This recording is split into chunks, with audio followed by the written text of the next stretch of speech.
Andrew, question for you, bro. So you mentioned traditional women. Yeah. Where do you find them nowadays? Where do you find these women, bro? Firstly, you find a traditional woman because you have to make a traditional woman. You can't find a woman. You have to make a woman. You have to teach her and guide her. She has to learn from you. She has to grow from you. So you need to find a woman early enough in her career path of running around dating men before her to do anything detrimental to her psyche where she cannot absorb the lessons which you want to preach upon her.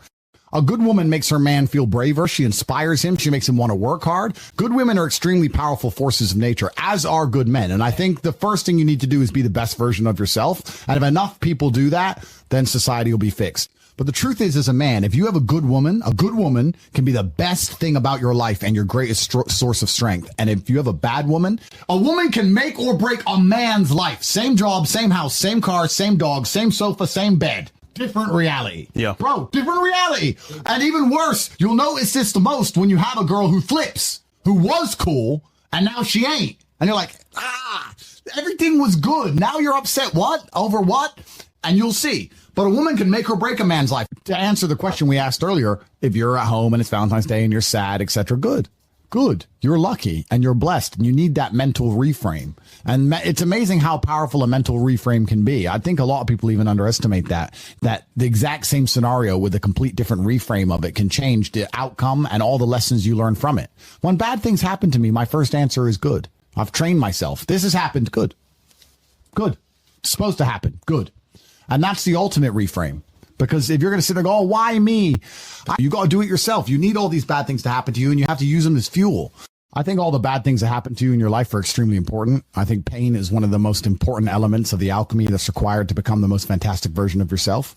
If you look at any superhero movie, the superhero had pain. Batman's Batman because they killed his parents. If they didn't kill his parents, he simply wouldn't be Batman. And I think a lot of men, when bad things happen to them or heartbreak, etc., they don't understand that all that pain that's been given to you in that scenario is extremely important and valuable. Probably the worst experience as a man is to go through life and everything go right all of the time. Actually, imagine that. You're born, you wake up, everything's fine. Your girl ain't going to leave and you don't have to go gym and no one's going to try and fight you and your bills are always paid. That sounds depressing to me. Genuinely, all these bad things are supposed to happen to you so you can level up. You're supposed to go through the pains so you can get better. It's a universal law it's a constant of the universe. Even if you want to build bigger muscles, you have to destroy the old ones. That's how they grow bigger, right? You want to be more resilient. You want to be more observant. You want to be more capable of dealing with negative scenarios or heartbreak or bad things happening to you. Well, then you better get used to pain. Pain is the flavor of life. And the people who try and change the flavor are never going to be as competitive as the people who eat it up and go, okay, that's what it tastes like. Fine by me. Give me some more. And those are the ones who get very good at it. So if you're sitting here at home and you're sad, fantastic. I'm a little bit jealous. I'm genuinely a little bit jealous. Bad things are supposed to happen to you, but you have to use them as fuel. You can't sit there and let the bad things happen to you and feel sorry for yourself. You got to take all that pain and turn it into something good. That's your responsibility as an adult. Yeah, I think men have a natural, innate masculine instinct to protect and to provide. Yep. If you're a man who has his stuff in order, you naturally want to protect those you care about. And you naturally want to provide for them. You have no problem paying their bills and taking care of them. A good man has no problem paying the bills for his woman and paying the bills for his kids and making sure they're safe. That's what a man wants to do when he has his things in order. If you're the kind of man who doesn't feel that way innately, there's something wrong with you. And there's probably 50-50 is unacceptable, guys. Yeah, and there's probably something wrong with you because you're not being the best version of yourself. And it's amazing how easily you'll do the things you're supposed to do when you're the man you're supposed to be. And if you focus on making sure you're as strong and rich and smart and hardworking and intelligent as possible, and if you're careful with the company you keep, both male and female, and you have friends, like that's what's so important about masculine networks. So if you're the good person around the right people, you're going to end up affecting everyone around you. You can't go through the world without leaving a ripple effect. And that's why you have to be your best version of yourself. And that ripple effect is going to be vast and it's going to be continuous into space time. And you don't know how the butterfly effect works. You don't know about you being a nice, courteous person, holding that door open that one time, how that can affect someone's life in such a positive way, or smiling at someone when they do something nice to you, or helping someone who needs help. You can be a genuinely good person, but to do that, you need to be a man of capability. And you need to understand that the whole world can be fixed if men and people get their act in order. And I truly believe that all of this falls on men. But I actually believe that men are meant to lead, and women in general, as a general rule, when they find a man they respect, they follow him. And I know that because if you meet a good woman and she loves you, all of a sudden she likes the music you like. Yep. She likes the cars you like. She believes the politics you believe. She watches the shows you watch. So if we have such a problem with women, she plays the games you play, all of it. So we have such a problem in the world today. That's down to a huge lack of masculine role models and a huge lack of men doing their job.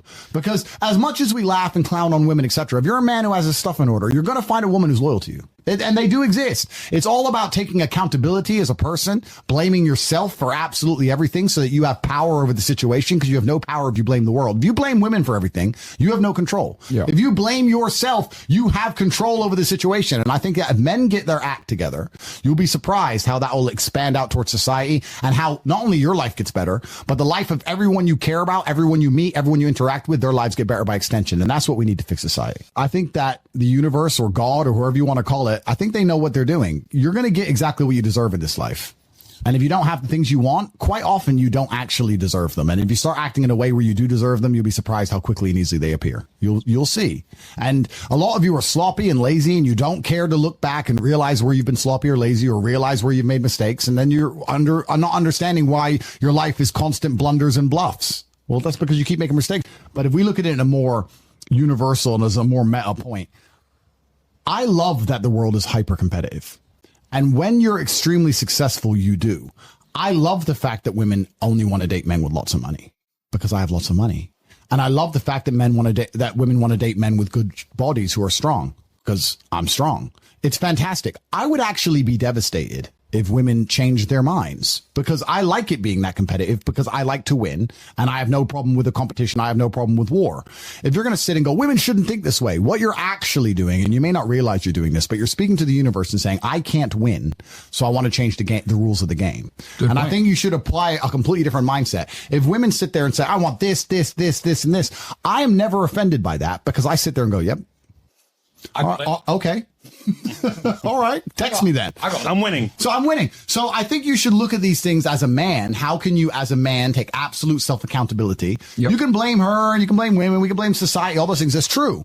But the best thing you can do is sit there and go, well, let me make sure I don't fall into any category where I can be disqualified.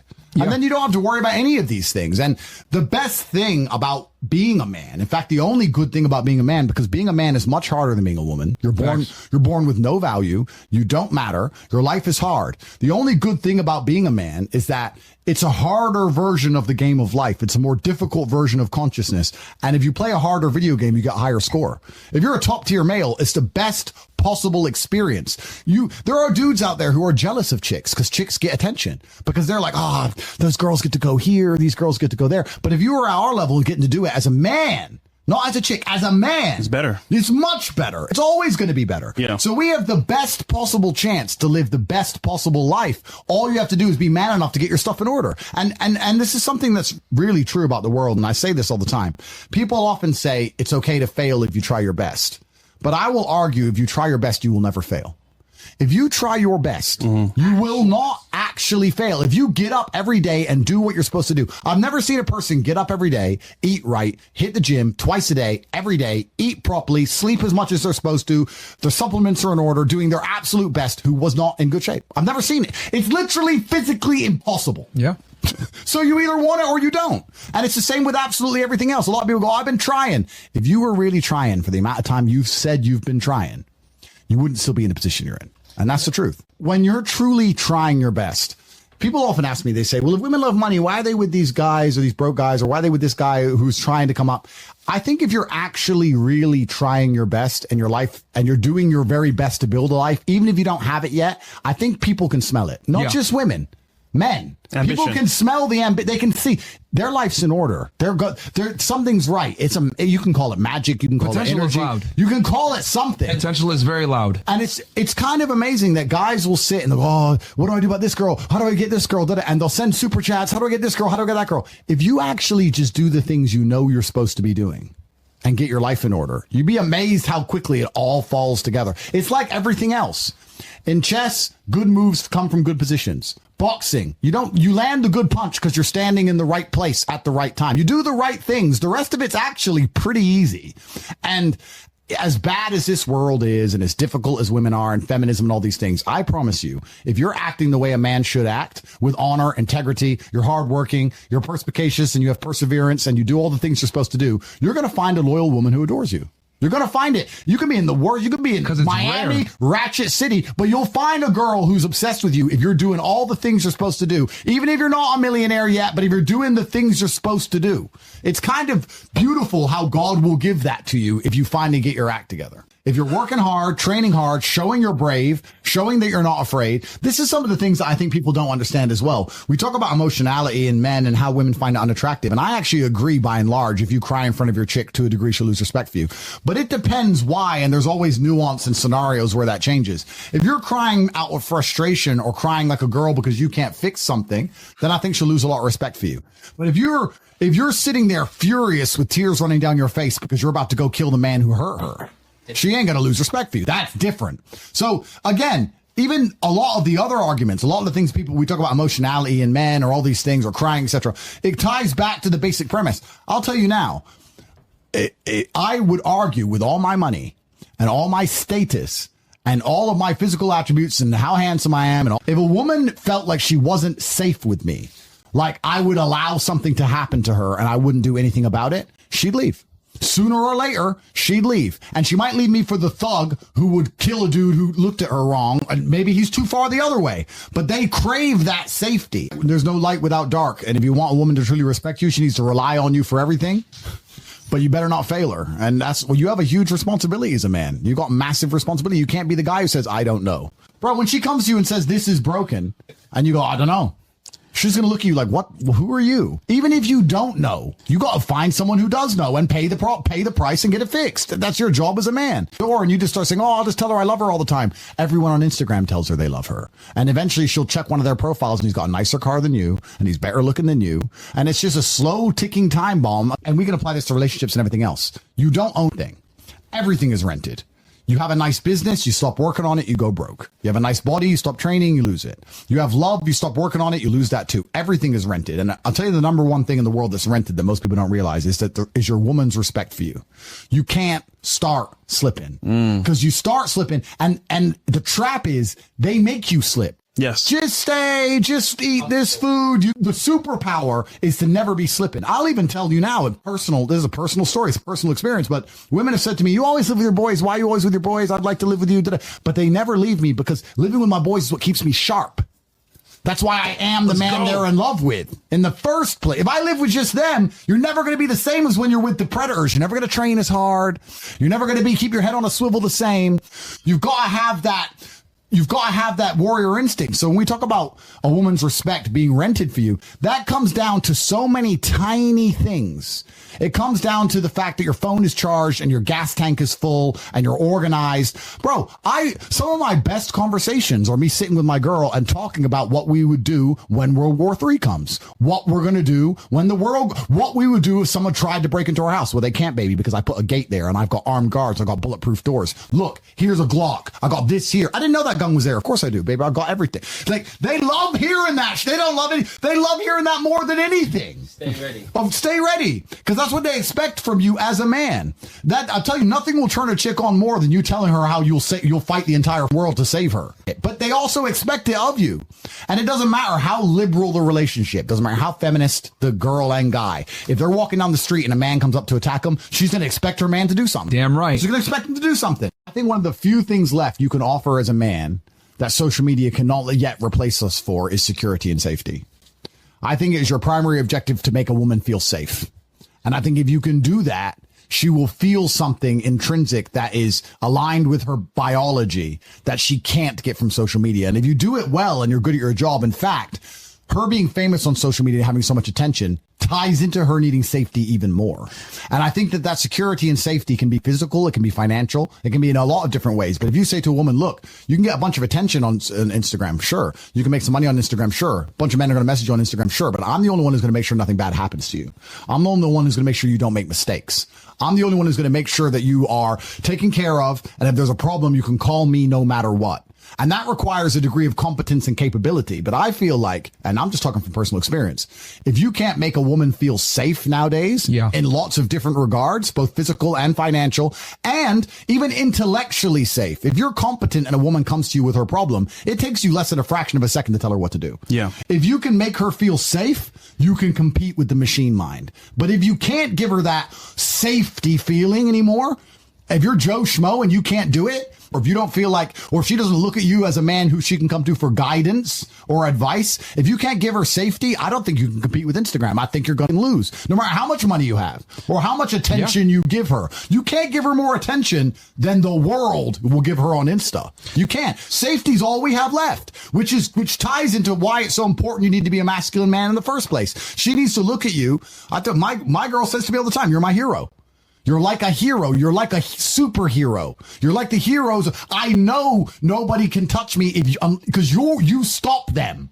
Like, you have to give that feeling of safety now. You do. Otherwise, I don't think you could compete. So then you have to sit down as a man and go, okay, I have this woman. I really love her. She has this Instagram page. She's getting money, attention, validation, all these things from there. I want to make her feel safe. How do I do that without coming across like a controlling weirdo? Well, she needs to truly respect me and allow me to have enough guidance and enough control over her life for her to feel as safer as a person, for her to respect me as a man and respect my competence. But I feel like striving to give your woman safety is now more important than ever. Safety is one of the last true emotional biological triggers that women have left. Truthfully, if you care about your woman, you should be doing this anyway. If you live in Phoenix, Arizona, and you see girls who get murdered in Phoenix, Arizona, you need to send that news article to your chick. Yes. That's not dark side at all. That's not being manipulative. That's saying, look, everyone thinks it won't happen to them till it happens. It happens. Look at this.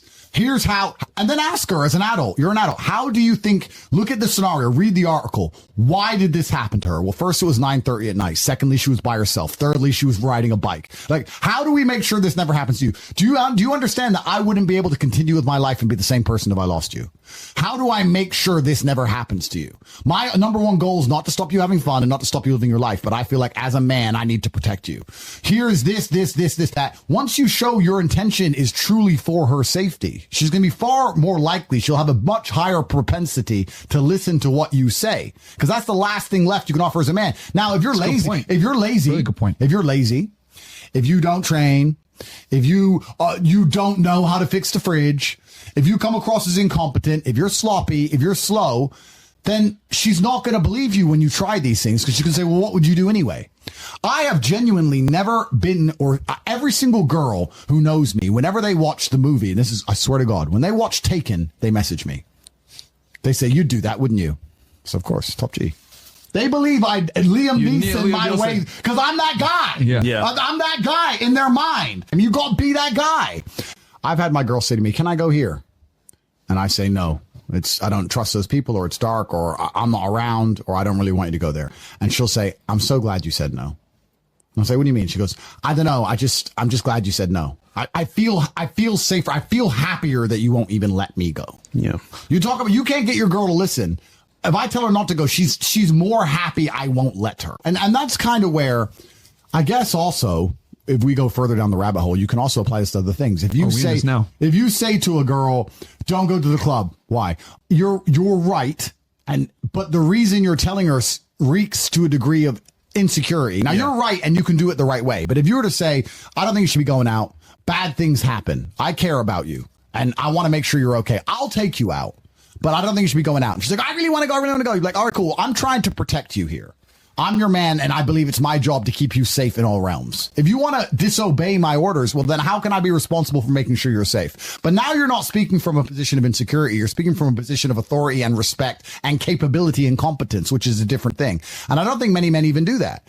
I'll say to my women, be home before dark. They can be 28 years old. And I'll be like, well, it's dark at 6. Yep, I want you home before dark. Bad things happen in the world. I want you home because I love you. You have to perform. This is what being a man is about. The baseline of masculinity is doing things you don't feel like doing. The thing that makes a good man a man is that he does what he doesn't want to do. He doesn't want to work and he works anyway. He doesn't want to go to war and he fights anyway. He doesn't want to get up. He gets up anyway. That's the whole point of it. We didn't want to die in the Titanic. Guess what happened? We died in the Titanic.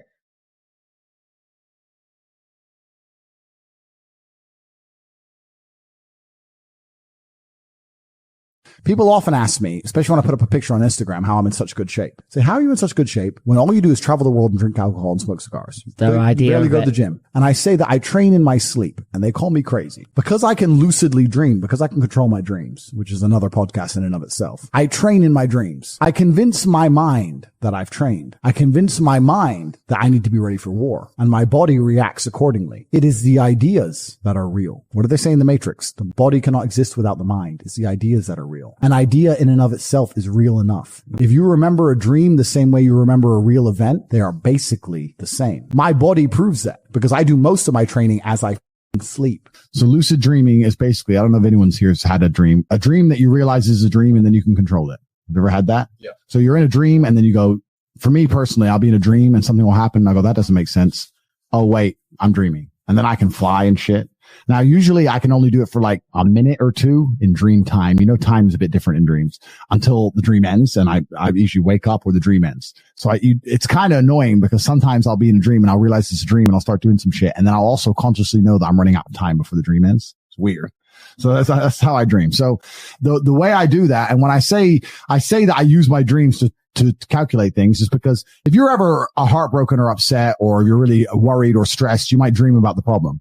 So I do that consciously. If I have a problem in my life or something I have to worry about or be concerned about, I'll try and make sure I dream about it. And then in the dream, I know I'm in a dream. And it's basically dedicating time of my life, dedicating the time I was sleeping to solving a problem or dealing with a problem. How many amazing songs have been written in a dream? Or how many scientific, discoveries were from dreams? Look up discoveries from dreams. The number of scientists who woke up and go, bang, it came to me in my sleep, it came to me in my dream, because you're obsessed with a problem and your mind works it out at rest. So the key to lucid dreaming is this. You have to try and remember your last thought before you fall asleep. And I know that sounds easy, but think about last night when you went to sleep. Your eyes were closed. You were thinking of this, then you were thinking of this, then you were thinking of this, and then you were half awake because you kind of heard a noise and you felt the covers on you, but you weren't asleep, but you weren't awake. But what were you thinking of? Kind of nothing. You have to remember the exact last thought you had before you went to sleep. And it's harder to do than you think, because when you start doing that, you start turning your brain on to focus and then you can't sleep.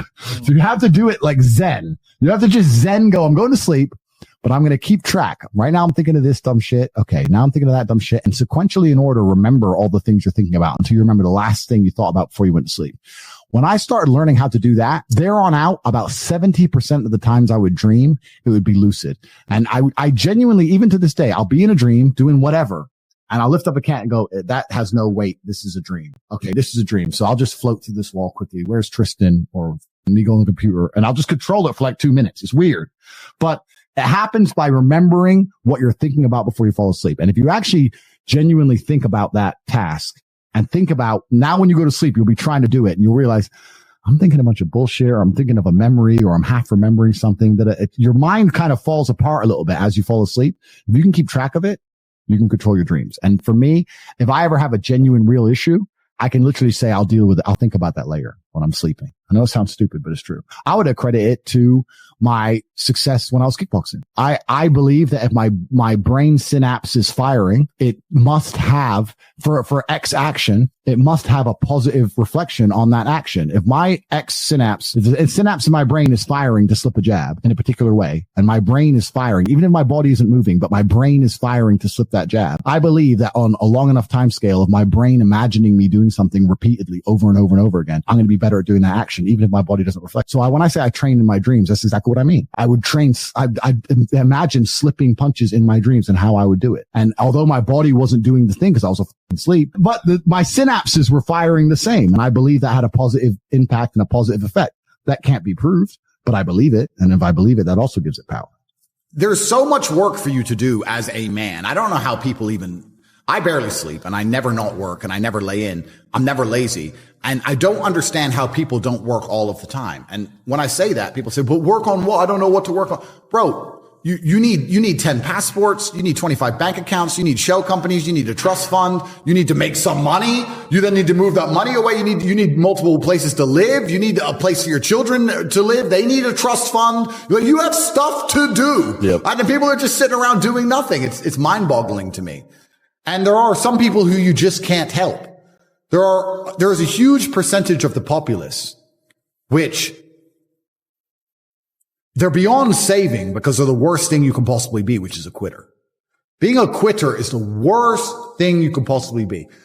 God himself can't make a quitter important, because the only reason the place you're trying to get to has value is because it was difficult to reach. If everybody could reach it, there'd be no value. Value is linked to scarcity. The whole point gold is valuable is because it's not everywhere. If it was everywhere, it wouldn't have any value. The reason the place you're trying to reach is valuable is because people can't get there. So if you're the kind of person who quits, you're never going to get there. Quitters are the worst. You could give a quitter a map, a treasure map, and a hot air balloon.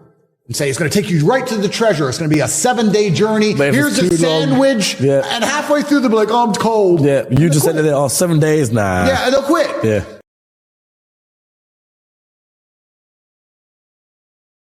Quitters will never make it. And there's a huge subsect of the populace who are basically simply quitters. I've never in my life seen anyone who's determined to get something not get it. I've never seen somebody who is determined in their heart to get something, not get it. The universe and God is so giving and providing.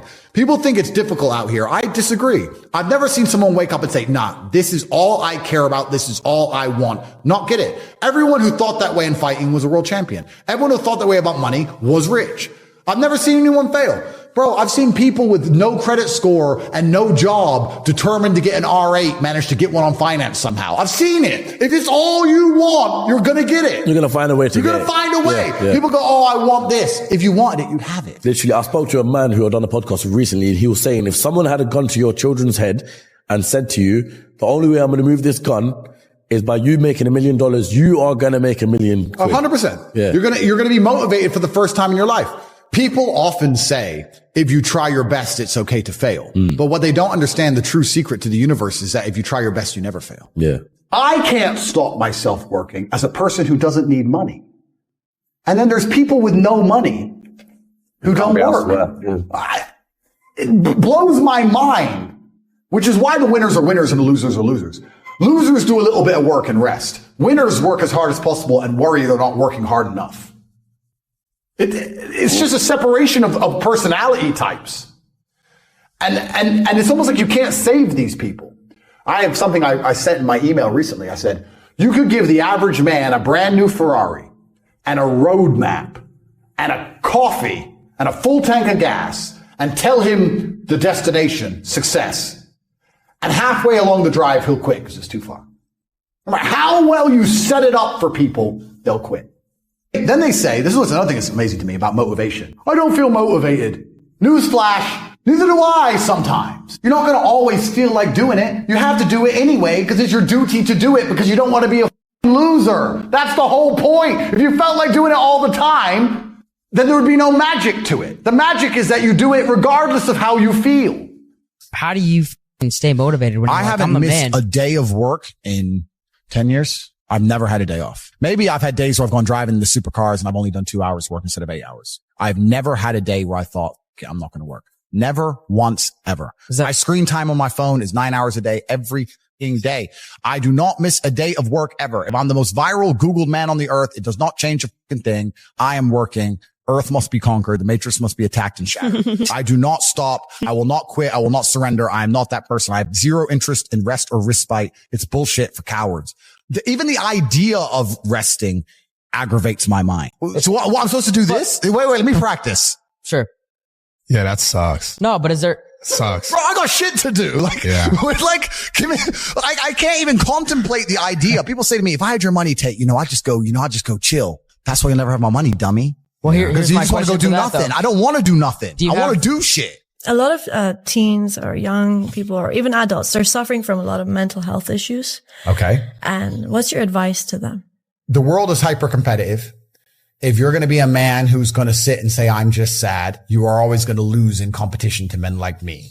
No. And there has to be losers for there to be winners. I am tired of sympathy. Sympathy doesn't work for anybody. I'm not going to sit here and be sympathetic for people who say they're too sad to try hard and be their best. Guess what?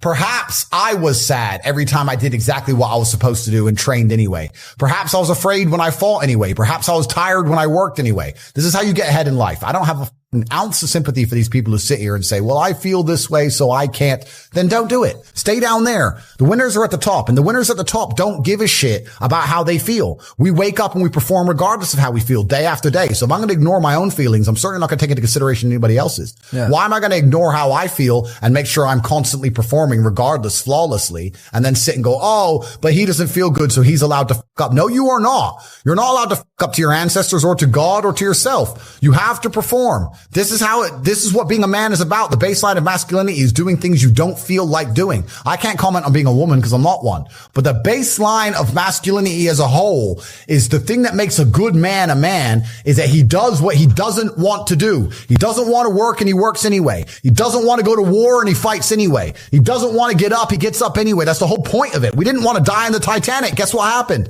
We died in the Titanic. You can't sit there as a man and say you don't feel like it. You're not allowed to not feel like it. You're supposed to do it anyway, regardless. Yeah. So when a man sits there and says, oh, but you don't understand, I'm struggling with motivation. If you are struggling with the motivation to be a winner, then stay a fucking loser. No problem. Stay a loser. Don't care. Because in my circle, there's no losers around me. Your energy is disgusting. I find it revolting. I don't like weakness around me, even near me. Even people coming up saying hello to me. If you're depressed, don't even shake my hand. I do not have time for losers on any regard. Winners only. What started that fire inside early on, or did it kind of just develop through time and get hotter and hotter? Well, I think everybody has a fire inside of them, but it's pacified. It's deliberately extinguished by society because one, the matrix wants you docile, which is the first thing. And second thing is people live lives of comfort. A lot of people, I think all men are born with a masculine desire to conquer Earth. And I think you're only going to be happy if you're conquering. But if you're living a semi-comfortable life and your mother is nice to you and you're not under any pressure and the matrix is telling you it's fine to just be average, well, then you're going to be sitting there being average. I was never comforted. I was never given an easy life. I never had anyone in my life who was saying, don't worry, Andrew, it's okay to just be this guy. I was told the opposite all the time.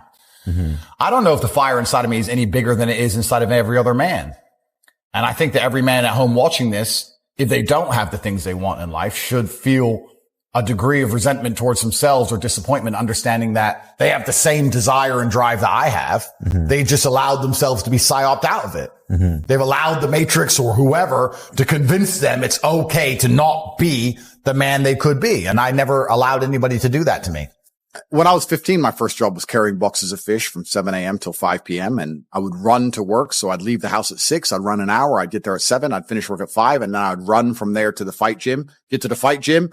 I'd get there early before training started. I'd eat food next to the gym and then I'd train and then I would get a ride home from my girlfriend at the time. So my entire life was 17 hours a day of just running and working and carrying boxes and fighting. The answer to everything has always been raw action. My dad had a tweet about this. He said that raw action solves all. And he used to say this. I'll give you an example. If you're a farmer and you need rain for your crop and there's no rain, you can sit there and say there's no rain. We're all going to starve. Or you can stand up and do a rain dance. Now, will your rain dance work? Perhaps not. Perhaps the rain won't come. But I would argue that you're better off standing up doing that rain dance than just sitting there waiting to die. You have to do something. Raw action solves. So when I was broke, I was never like, I'm poor. What do I do? It was, I'm poor. I have to do something. If I was broke, I'd go for a run. That's why I was such a great fighter. If I was broke, I'd sit there and go, I'm actually poor. How do I make money? Don't know. Where can I get some cash? Don't know. What work can I do? Don't know. I'll just go for a run then. And I just go for 3-mile run or go hit the punch bag and get better. This resonates so deeply, man. This is exactly what I did. That's exactly. You just have to say, well, I have to do something. I can't just sit still and die. A lot of people are happy to just sit still and die or jerk off and go to sleep and take a nap. Well, if that's what you want to do, then you can say a loser. That's fine. I'm glad there are losers because if everyone had Lamborghinis, my Lamborghini wouldn't be fun to show off. I need you to look at it and feel the deep pain in your heart of regret and failure. That's the whole point of it. I feel like we live in a world where there's not enough action. There's a lot of people who know things, all talk, but they're all talk. There's not enough action. They don't do anything. So we need to get some action moving. So we're going to begin this with some action. And I want you guys to understand something about every single decision you make in life. Every single decision you make in life is a pivoting point upon which you can embark on 2 different journeys. E.g., you decide if you want to jerk off or not. Okay. This is an important one. This is a pivotal moment that many of you face daily, multiple times daily for some of you. Jerk off, J.O. You can go yes or you can go no. But these 2 paths lead in completely different directions. You'll lead a completely different and new life depending on the decision you make. There's yes path and there's no path, and they're brand new lives. So the action we're going to try and inspire from you right now here early on is going to embark you down one of two paths. You're either going to take action and live the yes life, or you're going to sit around and do nothing like you've done for most of your human existence and live the no life. And me as a man, when I put myself through hell, when I have had such exacting, such stringent standards for myself, why would I then have less exacting, stringent standards on the people I meet? Why would I put myself through hell to be me and then meet someone who didn't put themselves through hell and then treat them like my equal? No, f you. I suffered when you didn't.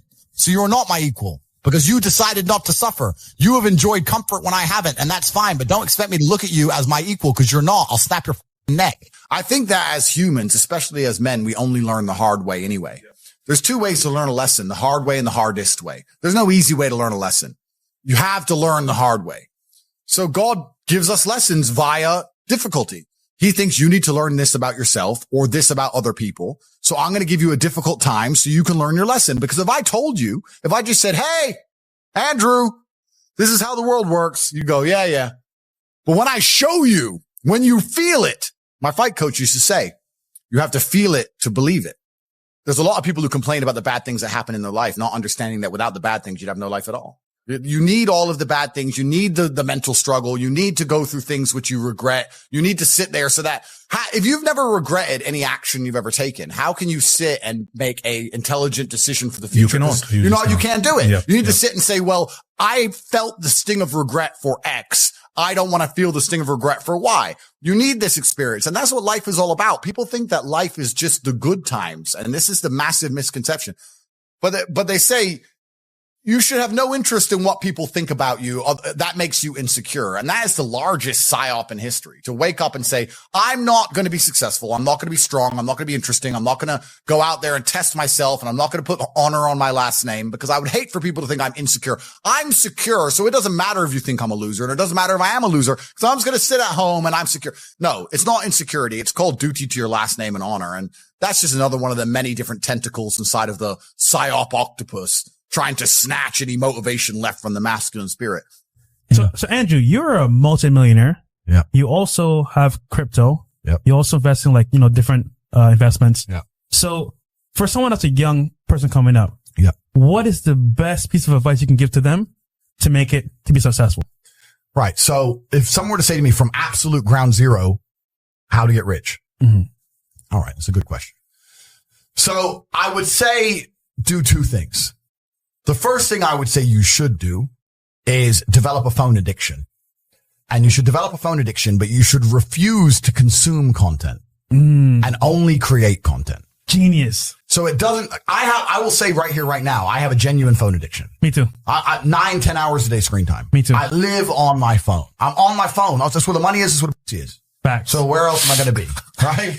I'm on my phone. You see me. I'm always just on my phone, right? I have a phone addiction, but I'm not consuming a bunch of crap, right? I'm producing on my Twitter account. I'm constantly tweeting. Doesn't matter if it's just tweets. Doesn't matter if it's TikToks. Doesn't matter if it's YouTube videos. Produce. Yep. If you spend all those waking hours producing, eventually people will pay attention to you. Yes. And we live in an attention economy. Yep.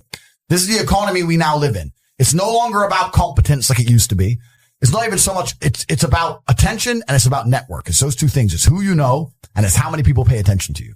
So if you develop a phone addiction and you refuse to consume and you only create, you'll start to attract attention sooner or later. Mm-hmm. And when you can do that, there's usually lots of different ways to monetize it.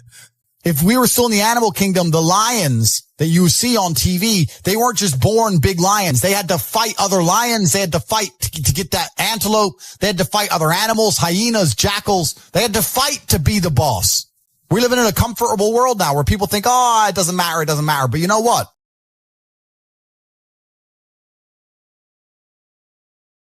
To some degree, it does matter. It does matter. And I'm going to tell you who it matters to. It matters to your soul and it matters to God. I stand in the mirror with a pure heart. I know I am the best version of me that could possibly ever exist. I know that God is proud of me. There's nothing that God hates more than sloth and laziness. If God were to create a man and that man were to sit around and do all, God will frown upon you. It's why you're never lucky.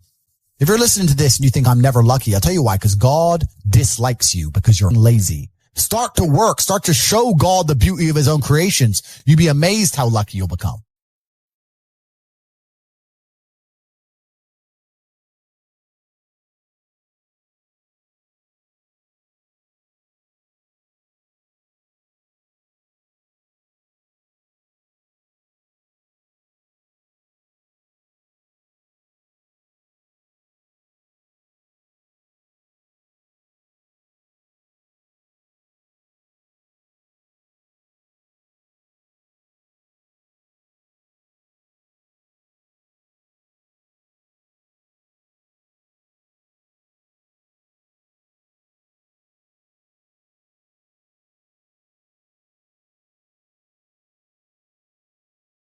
Yeah, well, these people seem to sit and say, I'm really unhappy with X, but then stay doing X. So I don't believe they're truly actually unhappy. What you'll notice if you live life long enough is that somebody will sit and say to you, I'm unhappy being a loser. You say, why are you a loser?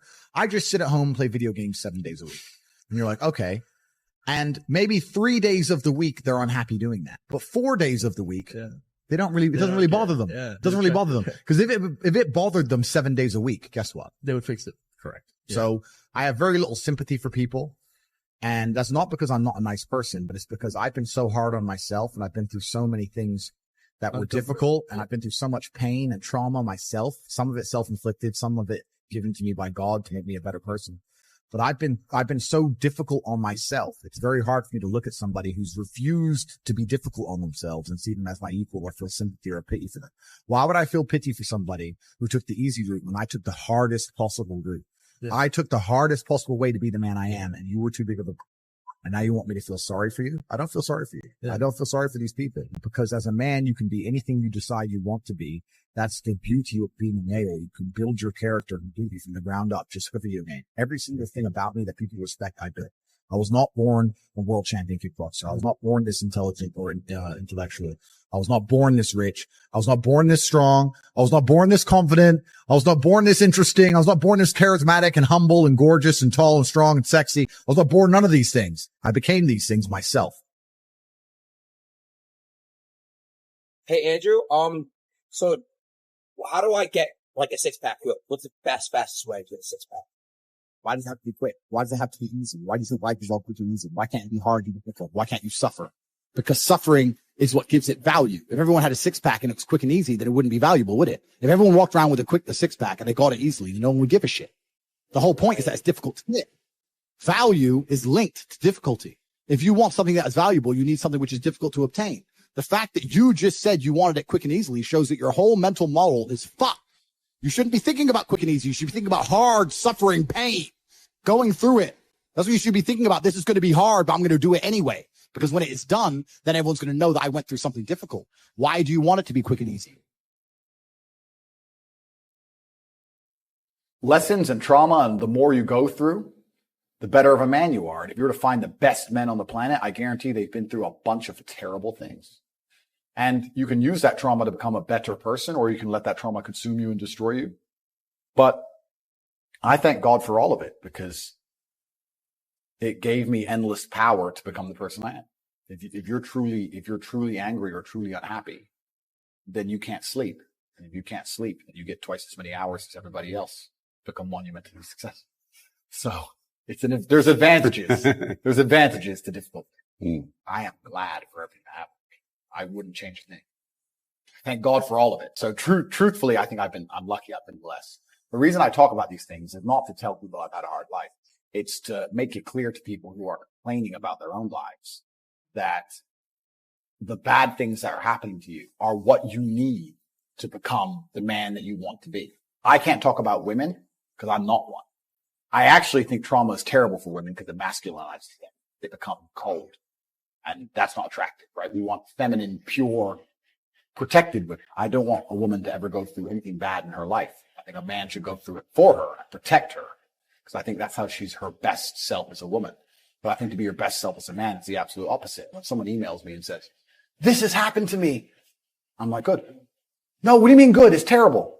How else are you going to become important? How else are you going to find endless fire to get up and struggle in the face of the competition that's out here in the world? How else are you're going to do all that with a nice, cushy life? if any man's honest with himself, think about the biggest transformative stages in your life. Think about the times you got the most work done. It was a bad part of your life. You were heartbroken, or, you lost a house, or broke, or whatever. That's when you did shit. When everything was fine, when the woman's still sucking dick, the mortgage is paid, dinner's on time, it's kind of doop-de-doop-de-doo, little by little, do a little bit of work, do a little bit of relax. But the big events come from Trump.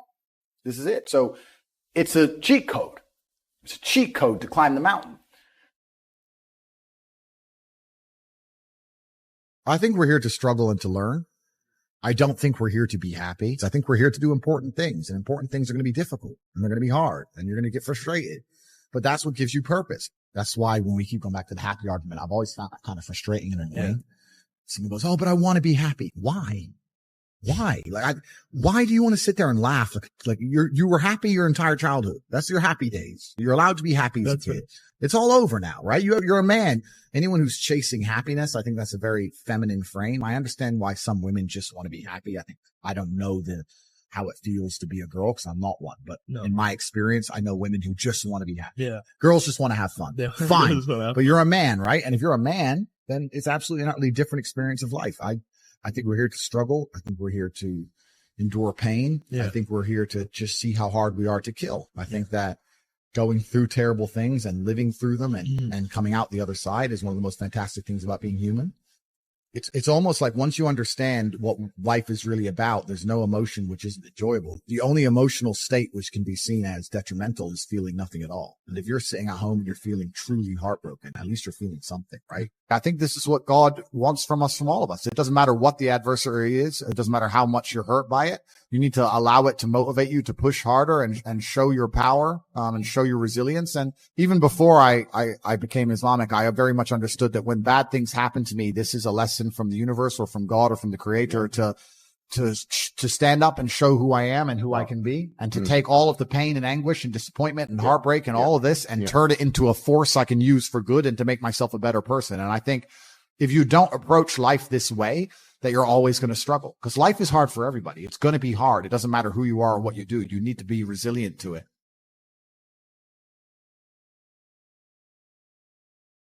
I ask people have these beliefs. Doesn't matter what their belief is. Doesn't matter. They believe in something. I say, where did you get that belief from? And they don't know. Where did you get that belief? Who told you that? And does that person have your best interests at heart? Think about it. Think about all the things you truly believe. Think where you learned it, and think if that person actually gives a fuck about it. Because the only thing you should be learning from is personal experience for people who genuinely care about you and love you. Most people are out here believing things and repeating things that were told to them by people who don't even fucking like them, by their enemies. Everyone's mind is fundamentally fucked. All of it. Look at me. I'm a guy who decided to conquer social media. I blinked, I cured my brain. I used basic indefatigability. I used perspicacity. I used compendiousness. I used my mind, and I focused, and I fucking conquered the world in a few short months. It's not difficult. There's just no competition, because everybody's fucking distracted. They're getting distracted by this, distracted by that, watching fucking Netflix, jerking off to Pornhub like fucking jackasses. It's so easy to win if you can control your own mind. It seems that nobody fucking can.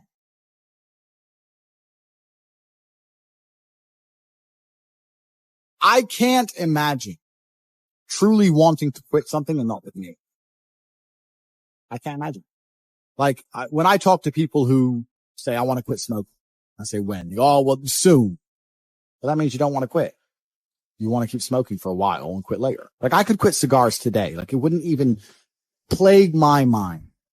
Like, if I wanted to quit, I'd quit. I can't imagine a mind frame or a mindset where I want to do something and can't do it. Right? Life is hierarchical. There's always going to be kings and there's always going to be peasants. If you have a mind that you can't control, then you're never going to be a king. You're going to be a peasant. That's your life. You have a peasant's life ahead of you, and that's your destiny. Enjoy. Right? There's always been peasants. That's life. But I believe that the most important thing you can do as a man is to gain control of your mind. Once you have control of your mind, life is so ridiculously easy. It's so ridiculously easy.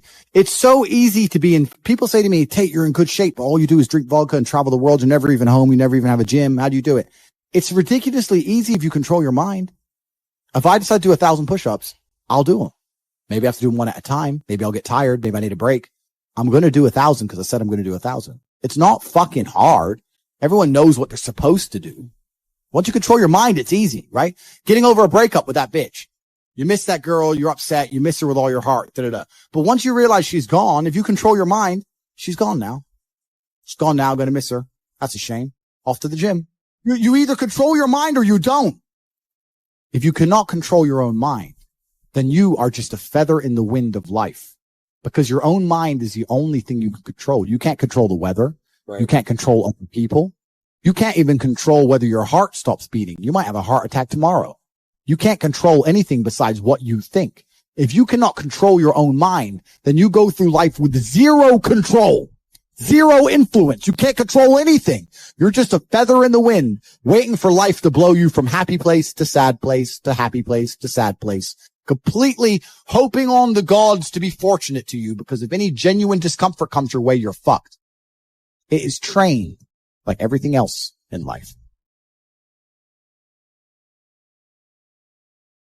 You need to live like God is always watching. You may have the opportunity to do something bad, or you may have the opportunity to steal some money or snake somebody, but in the end, you're going to pay for that and the bill will be paid. Mm-hmm. I think if you do the right thing, in my experience, if you're a person who does the right thing, firm handshake, is on time, doesn't lie to anybody, does what he's supposed to do, is honest with a good heart, is genuinely polite to everyone he meets. If you are that person, you get very far in life. I've yet to meet people who just do all the simple things right, who completely fail at life.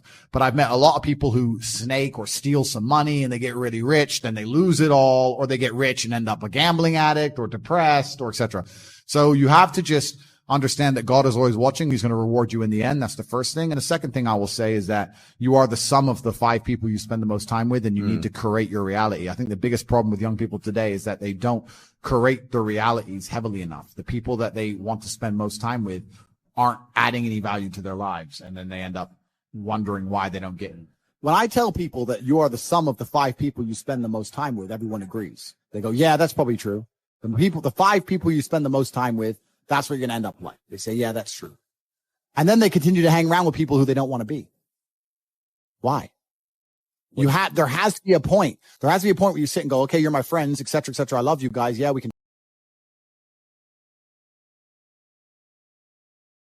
talk, whatever, but I'm on a different life path.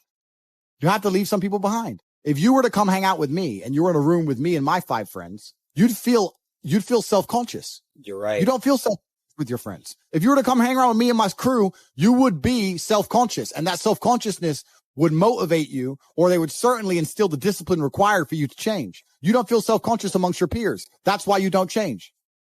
If you were to get in a room and you're the only person who ain't a fucking monster, you'd want to become a monster.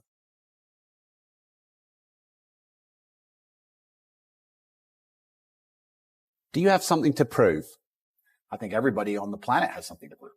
If you walk through life and feel like you have nothing to prove, then you're a fucking loser. If you wake up each day and go, I don't owe anybody anything, I don't have to prove anything to anybody, then you are a loser, because you are absolutely not being correct. You must prove yourself to other people. You must prove yourself to your bloodline. You must prove yourself to God. God hates the lazy. He can't stand them.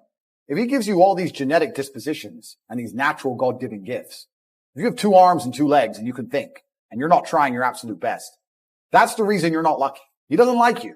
He likes the people which show him the beauty of his own creation. He likes to give somebody building blocks and them to build something amazing. It's the best thing about being a man. You get to build who you are. God loves to see that. Those people, for some reason, seem to be enormously lucky, right? The person who goes, I don't have to prove anything to God. I don't owe all of my ancestors any effort. You know, for 5,000 years, people were dodging saber-toothed tigers, and catching the plague, and running from Genghis Khan just for my stupid ass to be born. I don't owe them anything. I don't owe them a thing, because I want to play video games. These people are fucking losers. You should walk through earth with force inside of you. As I walked into this hotel reception, everybody walked. Not because they know who I am, but because as I move, even if it's behind their head, people feel something. It's an energy that comes from brutal competence. That's what happens when a predator walks in a room. You pay attention next time you're in a restaurant. If a man who's truly dangerous walks in, Nearly every other man kind of looks up and saying, feel it. Need to or you don't survive. We've evolved with that to live. That's who I am. I couldn't imagine not being that man. I've done that because I've been trying to prove myself to my lineage my entire life. I wake up every day with something to prove. I have hundreds of millions of dollars. I wake up and think, fuck, more. I'm in fantastic shape. 4 times world champion. Fighting the Matrix out here by myself. More. I will have to be braver. I must try harder. All I do is prove myself. So when I hear people go, I don't have nothing to prove, then you're a fucking loser. Peasants have never felt like they needed to prove anything. But kings felt like they needed to go and conquer land. Isn't that it's coincidental that the king, who already had it all, felt like he needed to go to some far-flung land and conquer it and take it and prove he's the king. But the peasants, oh, I don't have to prove nothing to nobody. You're a fucking loser then. You're a dummy. I absolutely and utterly completely have everything to prove to everybody all of the time. That's who I am. I will prove anything to anybody. If I sit and say X, I will prove it to anyone. I can be checked at any time.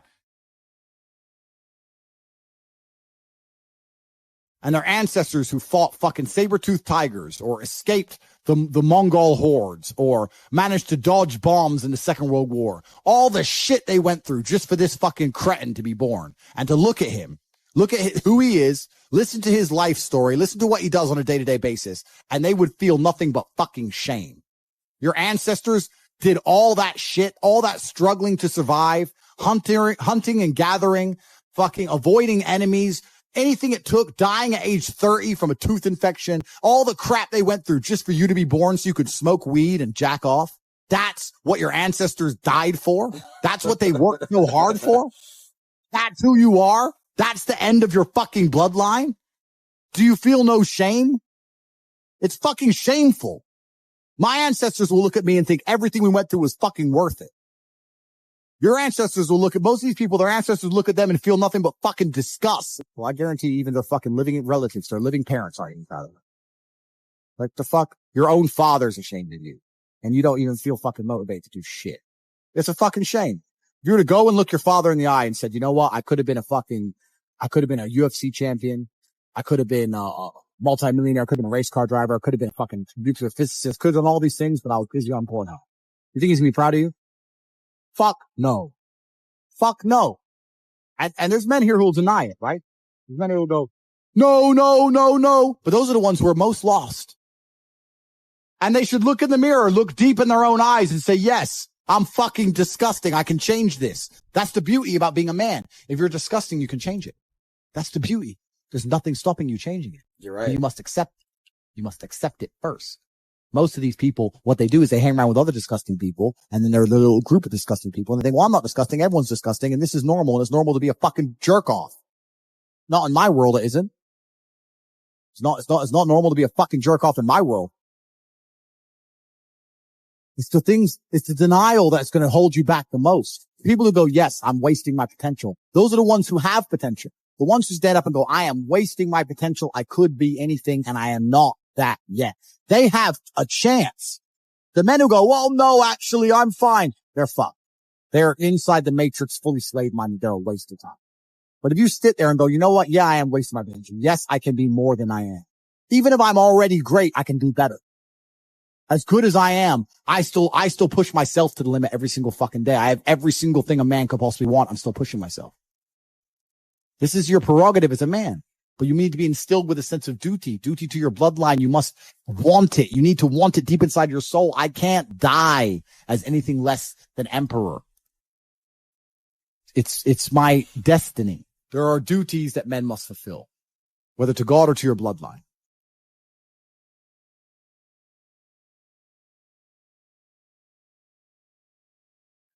I didn't say depression isn't real. I said feeling depressed is real. But the idea that depression is going to strike you in your mind and there's nothing you can do about it isn't real. When you believe in something, you give it power. So I tried to say that when I felt at my lowest and I achieved the most I've ever achieved in my life, the reason I was capable of doing that is because I didn't believe in the paradigm of being a depressed person. I just believed that this is how I currently feel and fuck it. I'm going to do whatever it takes to get my life to be better. I don't even give a shit about right and wrong. You can tell me you can give me every scientific proof in the world, depression, I refuse to believe in things that take my power away from me. I'm only going to construct a mental model that allows me to be as powerful as possible. If believing in the idea of depression is going to take my own power away, then I won't believe in it. I don't want to believe in things that make me weak. So when people email me and they start saying, I'm depressed. And what's funny is this, I talk to them and they desperately defend the idea of depression. I'm like, my friend, you just told me you're too depressed to be successful and depression has destroyed your life and you lost your girl. I'm telling you that the enemy in your life isn't real. And you're now sending me 10 emails a week trying to convince me that your enemy is a real thing. And they're defending it because it's a cure-all excuse. Depression or sadness is a cure-all excuse for men to use for failure. You get to roll out, be fat, be out of shape, be broke, be unimportant with no girlfriend. And instead of the world thinking you're a loser, you get to say, I'm not a loser. I'm depressed. It's a shield. Yeah. And I say, that's why you don't want to lose your shield. Because now you have accountability. Now you have performance. It's a cop out. Fuck it off. I don't give a shit if it's real or not. We're not about that. We're talking about success here.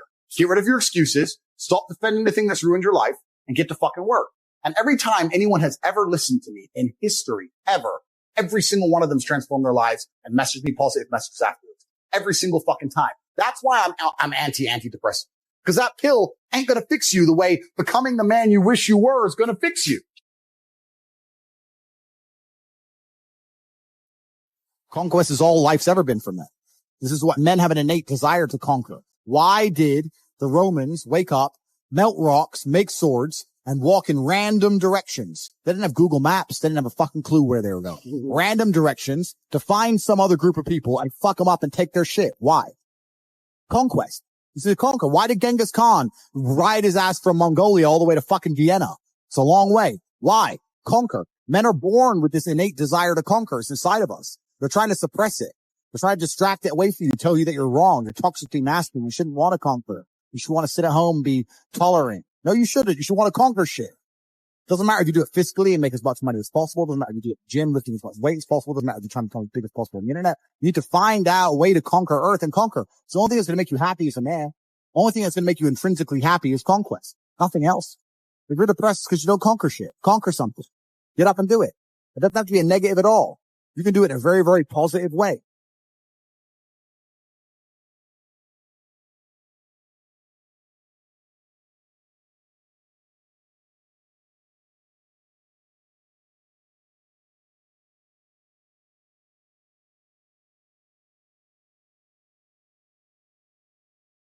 You talk a lot about purpose, why we are created as humans and why we're here. Like, what is the purpose of life? Why have we been given life? I think we're here to struggle and to learn.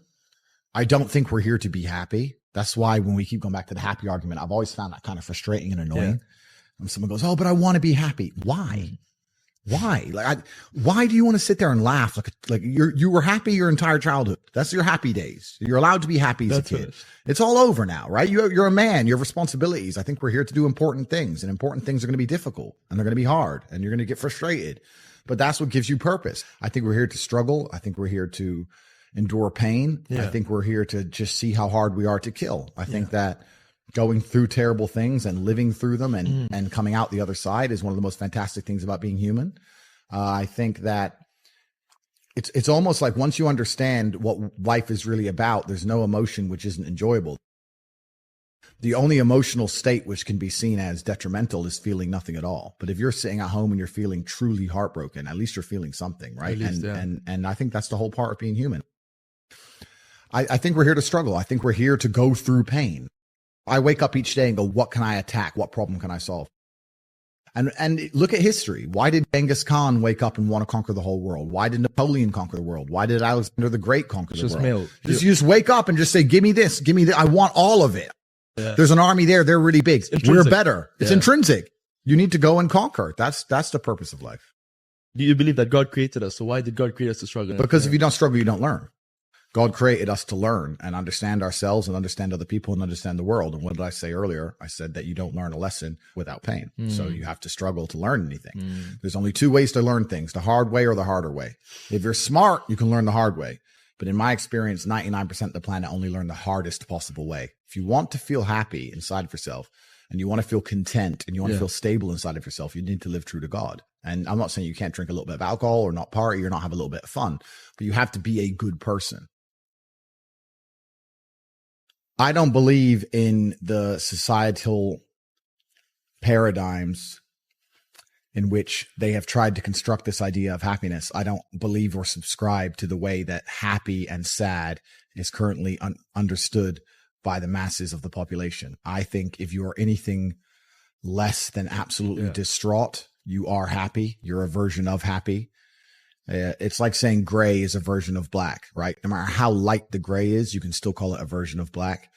And unless you've gone through an event, which hopefully doesn't happen too often, like the passing of a family member or something that's truly destructive and detrimental to your mindset, besides these events, which hopefully only happen a few times in your life, you should be happy. If you're not crying or paralyzed in silence due to the absolute magnitude of a detrimental circumstance or the absolute magnitude of a negative event, then you are a version of happy. So I am always happy is the short answer. I don't believe in not being happy. I don't believe in not saying to myself I'm happy. I'm always a version of happy.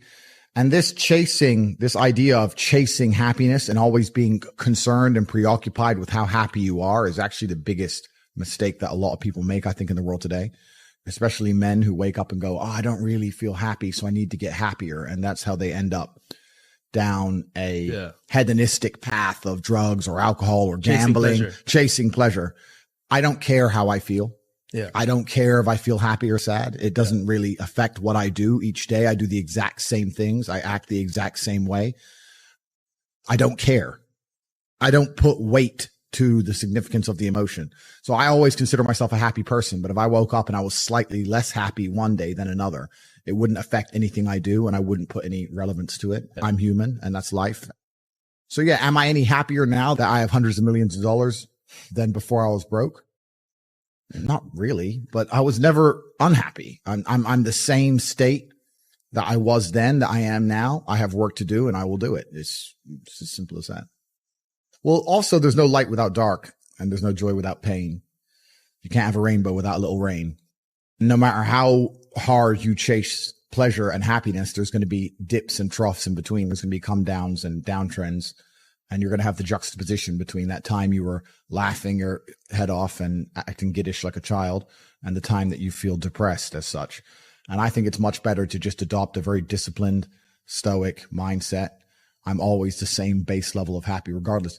If I lost all of my money today, I would be the same happy. If my net worth quadrupled, I'd be the same happiness. But as long as I'm alive and the people I care about and love are alive, and as long as God gives me the honor of doing my duties and providing for the people I care about, as long as I get to wake up and know that there's a whole bunch of people in the world who need me and I get to work hard to please them and do good for society and good for the world, then I'm a vessel of God and I'm happy enough to survive. That's all I look at it as. I don't ever consider how do I feel. That doesn't cross my mind. I have things to do. I'm too busy. I have things to do every single day. I have very important things to do, and how I feel really is not going to affect how I complete those tasks. Anybody can be steady when there is no storm. The true skill set of a leader is to be steady in the storm, not hysterical, not anxious, but steady in the storm. You are closer to there than you have ever been before. But God is not big on details. He tells you, we're going to the other side. He does not tell you what's going to happen on the way. There are things that scare the living daylights out of you on the way. It's not the takeoff that you have to be concerned about, because most things take off good. Most business ventures take off good. Most little babies start out good. The takeoff is always great. It's the things that happen in the middle that challenge your ability to be steady.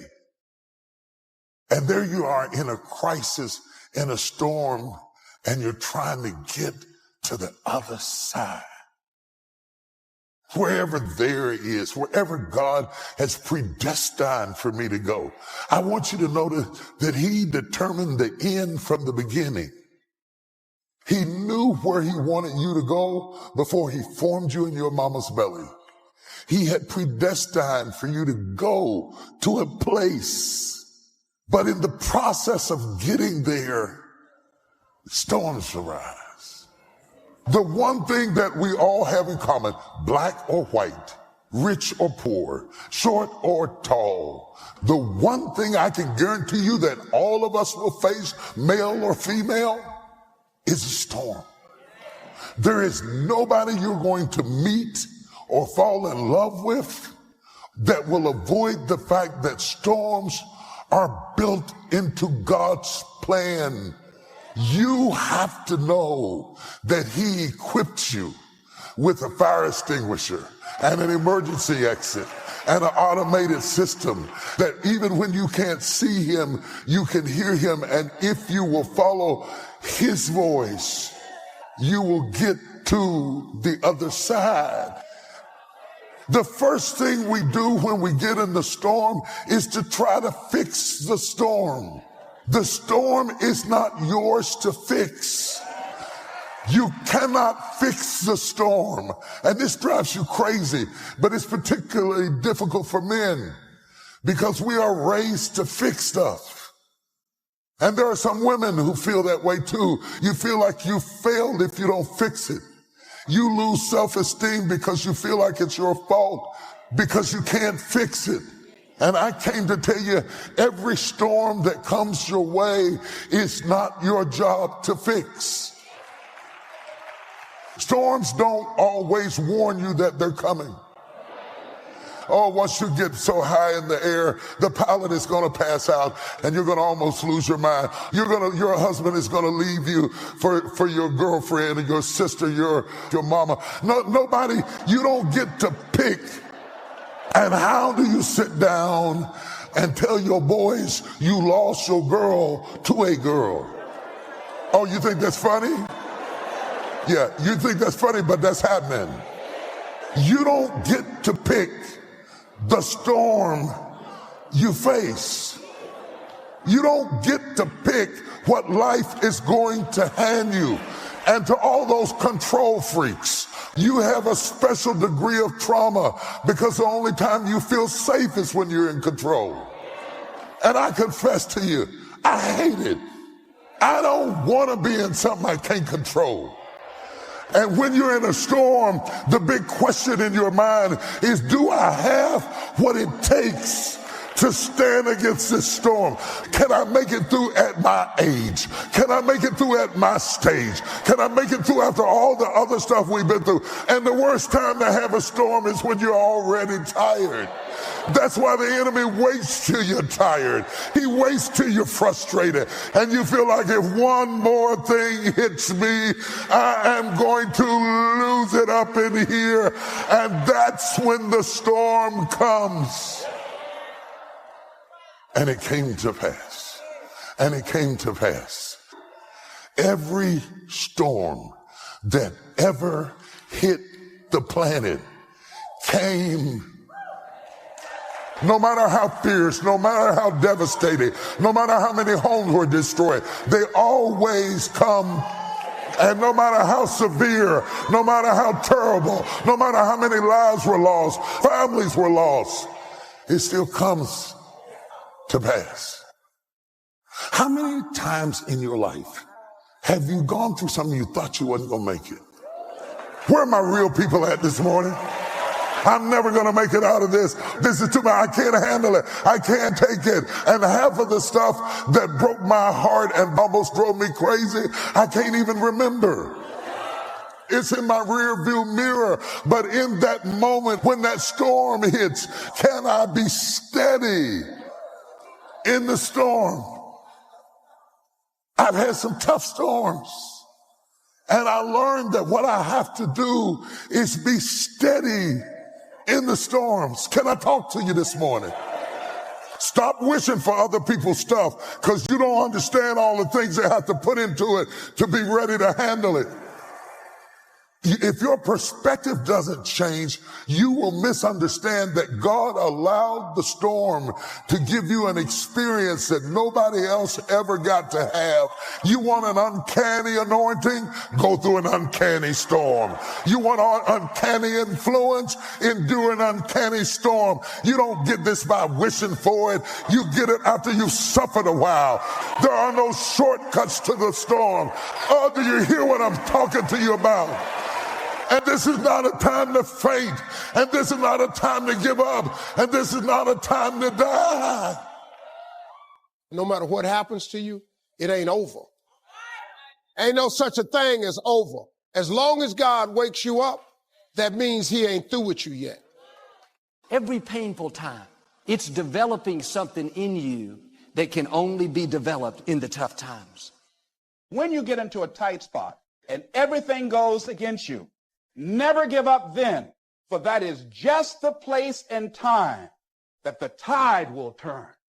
Now you have to receive this by faith and say, God, I believe what you promised, that a turnaround is coming. Hang on. Winters don't last forever.